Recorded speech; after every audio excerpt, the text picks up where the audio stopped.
$10,000 to anyone who can hit every target.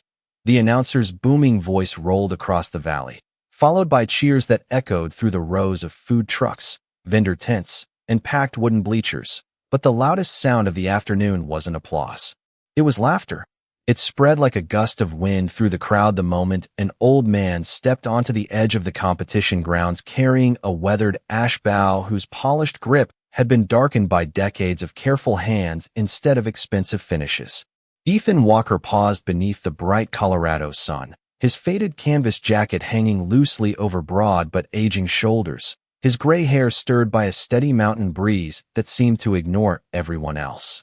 Around him, competitors adjusted laser rangefinders, carbon arrows, precision sights, and lightweight composite bows worth thousands of dollars. Ethan carried none of it. The ash bough rested quietly in his left hand, its simple curves almost disappearing beside the gleaming equipment surrounding him. A teenager near the registration table nudged his friend and pointed. "Look at that thing," he laughed.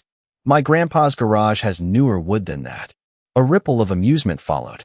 Phones appeared, cameras tilted toward the old man. Someone whispered that the festival must have hired an actor for entertainment. Another guessed he had wandered in from the historical reenactment camp on the other side of the fairgrounds. Ethan heard every word. He answered none of them. His pale blue eyes drifted past the crowd toward the distant targets lined across the open field, each one standing at a different distance against rolling hills covered in late summer grass. The longest shot stretched nearly 100 yards into a corridor where shifting winds danced invisibly between scattered cottonwoods. Most competitors studied digital weather meters clipped to their belts. Ethan simply watched the leaves. They told him more than numbers ever could. "Sir," the young volunteer behind the registration desk called, trying to hide a smile. "The traditional archery exhibition starts tomorrow." Ethan looked at him kindly before placing a folded $20 bill beside the entry form. "I'm here for today's challenge." The volunteer blinked. "You want to enter the $10,000 shoot?" Before Ethan could answer, another voice interrupted. Logan Brooks, last year's undefeated champion, stepped forward with effortless confidence, his sponsor logos bright against a perfectly fitted shooting jersey. Conversations stopped as people recognized him. Logan glanced at the old bow and let out a quiet chuckle. "You're serious?" Ethan nodded once. "I am." Logan folded his arms. "That bow belongs on someone's fireplace, not on a championship range." More laughter rolled through the spectators. Even the announcer smiled awkwardly, unsure whether to intervene or enjoy the unexpected spectacle. Ethan remained perfectly still. There was no embarrassment on his face, no irritation, not even disappointment. Only patience, the kind that couldn't be learned over a weekend workshop or bought with premium equipment. It had been carved slowly by years no one here could possibly imagine. The breeze shifted again, carrying the scent of pine across the range. Ethan closed his fingers gently around the worn leather grip, feeling every familiar contour beneath his weathered palm. For the briefest moment, the noise around him seemed to fade beneath the whisper of moving air through the trees. Then he opened his eyes, stepped toward the registration table, signed his name in calm, deliberate letters, and without raising his voice said, "I'd still like a lane, if one is available." Ethan Walker accepted the competitor badge without looking at the number printed across it. He simply pinned it to the pocket of his faded jacket and stepped away from the registration table as though the laughter behind him belonged to another place entirely. The shooting lanes stretched across the wide meadow in neat rows marked by white ropes fluttering softly in the afternoon breeze. Volunteers hurried between targets while judges checked distances with measuring wheels and digital equipment. Everything reflected precision, efficiency, and modern competition. Ethan walked slowly toward the practice area, his boots pressing quietly into the dry grass. Every few steps he paused, not to admire the range, but to watch the movement of the treetops beyond it. Cottonwood leaves shimmered in different directions. Tall grass bent unevenly. A small American flag near the 70-yard marker snapped sharply, while another farther down the line barely moved at all. Logan Brooks noticed the old man's wandering attention and exchanged amused glances with two fellow competitors. "He is birdwatching," one of them joked. "Maybe he thinks the targets are going to migrate." Their laughter drew several spectators closer. Phones continued recording. Someone uploaded another short clip with a caption predicting the quickest elimination in tournament history. Even a few children giggled after seeing the weathered bow resting against Ethan's shoulder. None of it seemed to matter to him. He reached the equipment rack where competitors were allowed to leave extra gear before the opening round. Carbon stabilizers, expensive cases, tool kits, replacement strings, and electronic sighting devices filled nearly every shelf. Ethan quietly leaned his ash bow against the wooden rack. Beside all the polished equipment, the old bow looked almost invisible. A young equipment inspector approached carrying a clipboard. "Sir, I need to verify that your bow meets safety regulations." Ethan smiled politely and handed it over with both hands. The inspector rotated it carefully, expecting cracks or loose limbs. Instead, he found smooth wood that had clearly been maintained with extraordinary care. The grain shimmered beneath decades of hand-rubbed oil. The bowstring showed almost no fraying despite its traditional appearance. "This thing is old," the inspector murmured. Ethan nodded. "Older than most of the trucks in the parking lot." The young man smiled despite himself before measuring the draw weight. "Everything checks out." Logan happened to overhear the exchange. "That does not make it competitive," he said loudly enough for nearby spectators to hear. "Legal and capable are not the same thing." Several people nodded in agreement. Logan lifted his own carbon bow from its case and demonstrated its adjustable sights, vibration dampeners, and lightweight limbs to a group of curious fans. Every feature represented years of engineering. Every accessory promised another fraction of an inch in accuracy. Compared with it, Ethan's bow looked impossibly simple. The announcer invited all competitors to gather near the firing line for the official briefing. Ethan joined the line without rushing, standing quietly at the far end while sunlight settled across the polished curve of the ash wood. As the safety instructions echoed through loudspeakers, a little boy no older than 10 wandered away from his parents and stopped beside him. The child stared openly at the bow before asking with complete sincerity, "Mister, why do you still use that one when everybody else has better bows?" The laughter that followed the innocent question was softer this time, but it still spread through the crowd. Ethan lowered his eyes to the worn leather grip resting beneath his fingers. His thumb traced a small polished mark near the center of the handle, a place smoothed by countless seasons of use. The cheerful noise of the tournament seemed to drift farther away as a distant memory quietly stirred behind his calm expression. The little boy waited patiently, unaware that his simple question had silenced something far louder than the laughter around them. Ethan rested the bow across his palms and looked down at the polished grip as though greeting an old friend. A faint smile appeared, not because he found the question amusing, but because it deserved an honest answer. "Because this one still tells me the truth," he said quietly. The boy frowned with innocent confusion. Before he could ask another question, his parents gently guided him back toward the crowd, apologizing with embarrassed smiles. Ethan nodded kindly, then lifted his gaze toward the practice range once more. Most people dismissed the exchange and returned their attention to the favored competitors warming up. Logan Brooks released arrow after arrow into the practice targets with mechanical precision.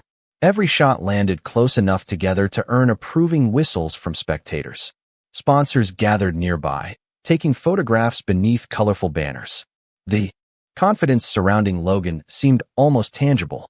Every movement reflected years of modern coaching, disciplined training, and national recognition.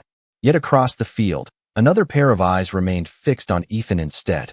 Margaret Collins, the tournament's senior field judge, adjusted the brim of her weathered hat as she watched the old man studying the wind instead of the targets.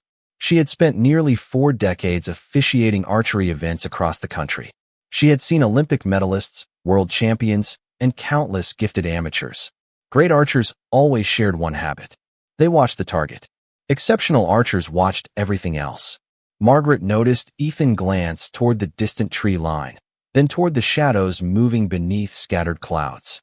His attention shifted to a hawk circling high above the valley before settling briefly on dust lifting from a gravel access road nearly 200 yards away. None of it looked random. It looked like someone quietly assembling pieces of a puzzle invisible to everyone else. She folded her clipboard beneath one arm, unable to explain the uneasy curiosity growing in her mind.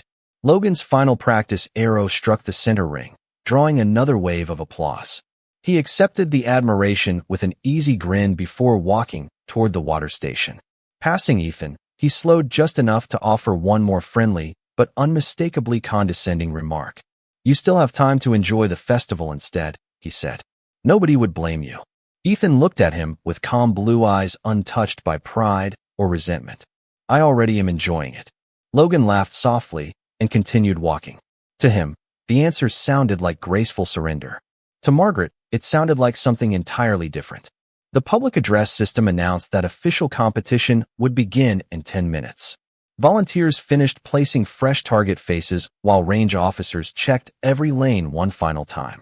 The mountain air cooled slightly as a broad cloud drifted across the sun, muting the bright afternoon into softer shades of gold and gray. Ethan reached into the canvas pocket of his jacket and removed a single cedar arrow wrapped in a faded cloth. Unlike the polished carbon shafts surrounding him, its wood carried tiny marks earned through years of careful use. He ran his thumb slowly along the grain until it stopped over a small indentation near the feather fletching.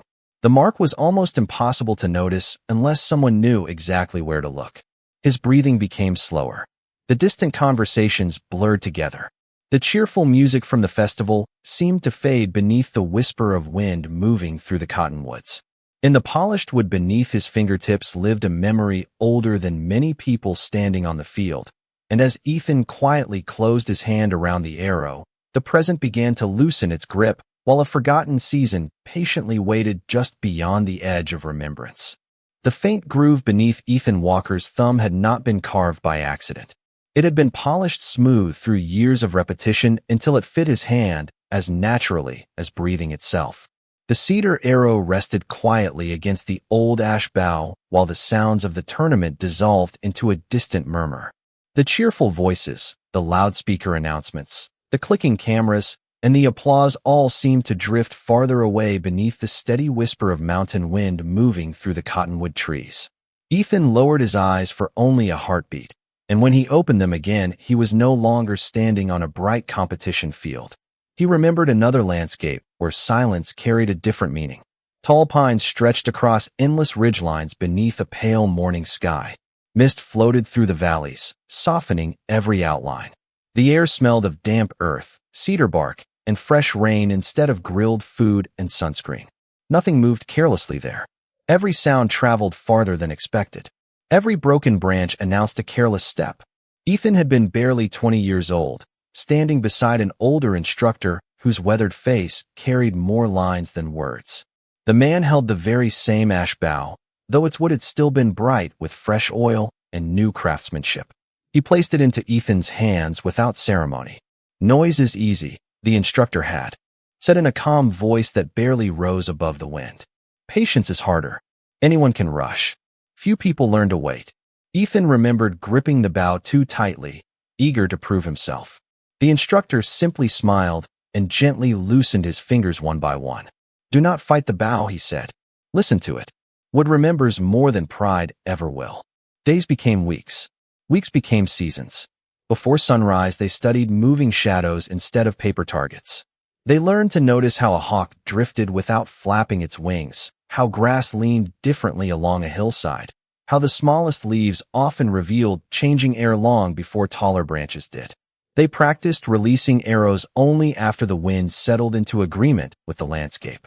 The goal had never been speed. It had never even been perfect scores. The lesson was awareness.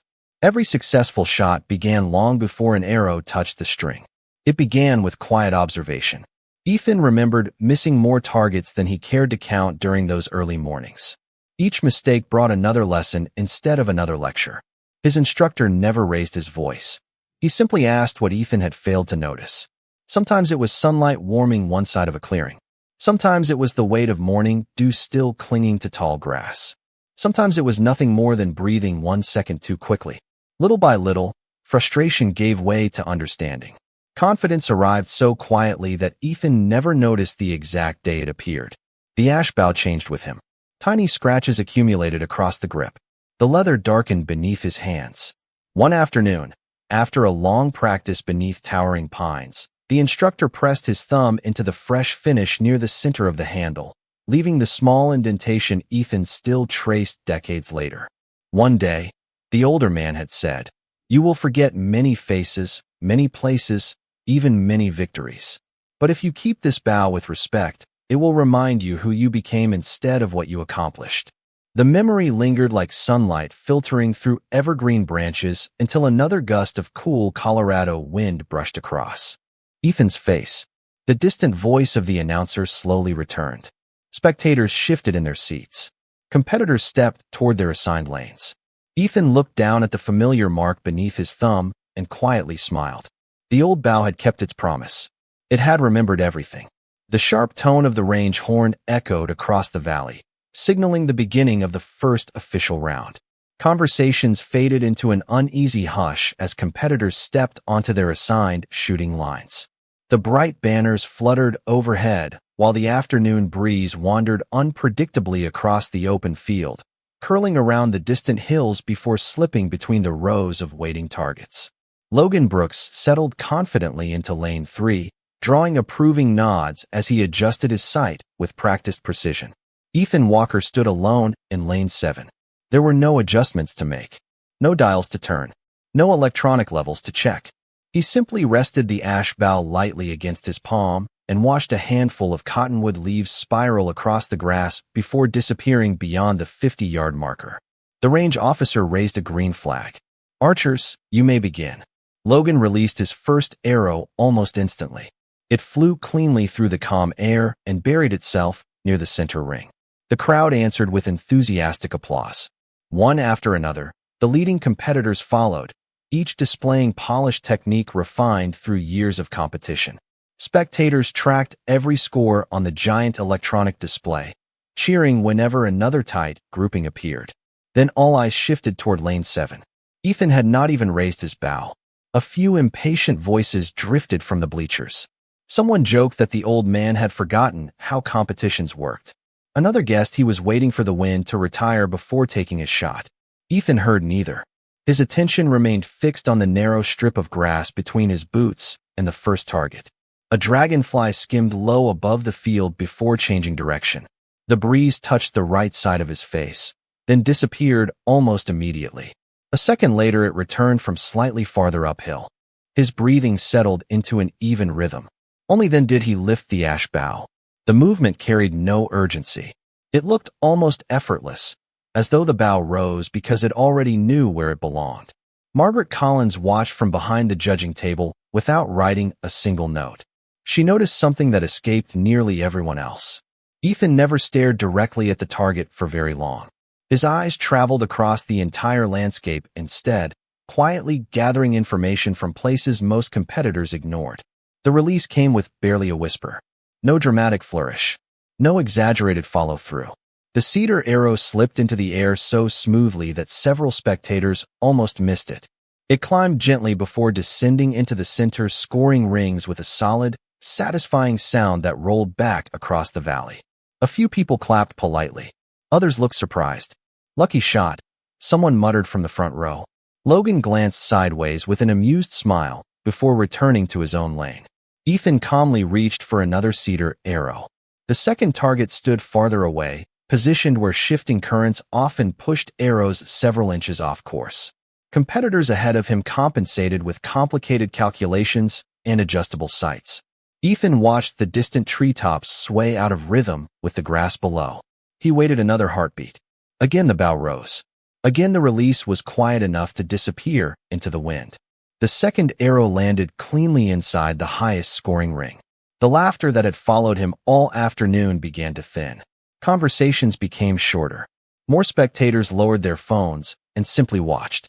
Even those who still expected his performance to fall apart found themselves paying closer attention. Logan completed another impressive grouping and accepted another burst of applause, yet for the first time that day the sound was shared. Ethan did not celebrate either shot. He simply retrieved a third arrow, resting it lightly against the familiar groove worn into the ash bough, while somewhere in the growing silence Margaret realized the old man was not competing against the other archers at all. He was competing against the wind itself, and so far, the wind seemed to be listening. By the time the first round ended, The electronic scoreboard revealed something nobody had expected to see.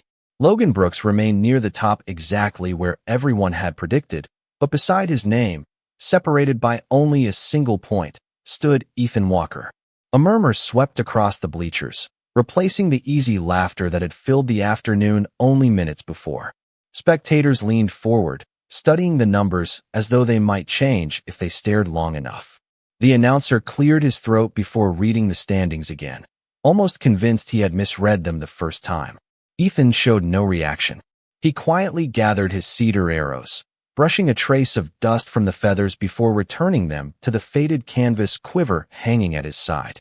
Around him, competitors began preparing for the second stage, the portion of the tournament everyone considered the true test of skill. Fresh targets rolled into position along steel tracks. Some would slide slowly across the field. Others would pivot unexpectedly once released. The distances stretched farther now, reaching beyond 80 yards where crosswinds rarely stayed constant for more than a few seconds. Volunteers hurried to secure equipment while range officers checked every moving mechanism one final time. Logan adjusted his stabilizer, tightened his sight housing, and consulted the tiny weather display clipped to his bow. The numbers changed every few seconds. He frowned. The wind had become unpredictable. Margaret Collins noticed Ethan doing something entirely different. Instead of looking at the targets, he watched a flock of swallows weaving effortlessly above the meadow. Their flight paths shifted long before each breeze reached ground level. She had seen experienced hunters study birds that way years ago, but never a tournament archer. Her curiosity deepened. The signal horn sounded once more. The moving targets began their slow journey across the range. Logan released quickly, trusting the calculations displayed by his equipment. His first arrow landed cleanly inside the high-scoring rings, drawing. Another burst of applause. The second struck slightly wider after an unexpected gust carried it off course by only a few inches. His confident smile tightened. Across the field, Ethan remained motionless. One target glided past untouched. Then another. Restless whispers returned to the crowd. Someone wondered whether the old man had finally reached his limit. A volunteer glanced nervously toward the timing clock. Ethan simply continued watching the landscape. A ribbon tied to a fence post fluttered once before falling still. The tall grass nearest the hillside bent gently, while the shorter grass closer to the firing line barely moved at all. High above, the swallows suddenly shifted together, banking toward the western ridge. Ethan quietly lifted the ash bough. His breathing slowed until even the movement of his shoulders disappeared. The release came so smoothly that the string seemed to hum instead of snap. The cedar arrow climbed into open air, floating with remarkable patience before dropping toward the moving target, as though guided by the same invisible current carrying the birds overhead. A clear impact echoed across the valley. The target continued rolling with the arrow planted squarely in its center. Before the applause could fully begin, Ethan had already knocked another arrow. This time he released even more quickly, anticipating a fresh gust moments before it reached the range. The second moving target never escaped. Then came a third, and a fourth. Each shot looked almost effortless, separated not by speed, but by quiet certainty. The spectators stopped commenting altogether. Even children who had spent the afternoon chasing each other between the bleachers now stood perfectly still. Logan lowered his bow for a brief moment and looked toward Lane 7 with an expression that no longer held amusement. For the first time all day, he was no longer watching an elderly competitor trying to keep up with modern archery. He was watching someone who seemed to understand the wind so completely that every changing current became part of the shot before the arrow had even left the string. The final scores from the moving targets remained on the electronic board. Long after the applause had faded, volunteers walked the range to verify each arrow while spectators leaned over the railings, comparing binoculars and photographs, trying to convince themselves that what they had witnessed could be explained by luck. Logan Brooks stood beside the equipment tables adjusting his bowstring with slower, more deliberate movements than before. The confidence that had carried him through the morning had not disappeared, but it had become quieter, tempered by questions he had never expected to ask. Across the field, Ethan Walker was carefully wiping each cedar shaft with a clean cotton cloth before placing it back into his quiver. His routine never changed. Every movement carried the same calm respect. as though the tournament itself mattered less than caring properly for the tools that had accompanied him through a lifetime. Margaret Collins continued watching him from the judge's station, but another observer had quietly entered the scene. Near the far end of the range stood Daniel Mercer, a retired Army marksmanship instructor who now volunteered at youth shooting clinics throughout the state. He had arrived late that afternoon simply to watch the championship round, expecting an enjoyable weekend event. Instead, he found himself unable to look away from Lane 7.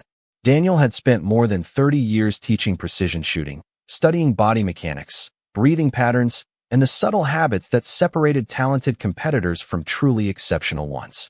He did not recognize Ethan's face.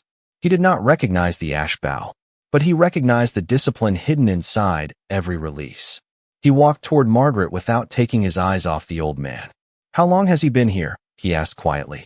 Margaret glanced toward Ethan before answering. "Since registration opened." Everyone laughed until the arrows started landing. Daniel nodded slowly. "They are still looking at the target." Margaret frowned. "What do you mean?" He folded his weathered arms across his chest. "Watch his eyes before the next round begins." He never commits to the shot until the environment agrees with him. Most people aim first and adjust afterward. He reads the entire landscape before he even thinks about drawing the string. Margaret looked back toward Ethan with renewed attention. Daniel continued, speaking almost to himself. "I have only seen that approach a handful of times. It was never common, even decades ago. It demanded more patience than most people were willing to develop." Nearby, Logan overheard part of the conversation while filling a water bottle. Curiosity overcame pride. "You were talking about the old man?" Daniel nodded. "I am talking about an archer who trusts observation more than equipment." Logan looked toward Ethan again. "He is just experienced." Daniel smiled gently. "Experience explains confidence. It does not explain consistency." Logan considered the answer without responding. Across the range, Ethan stepped quietly toward the practice lane for a single warm-up shot before the championship stage. He did not release an arrow.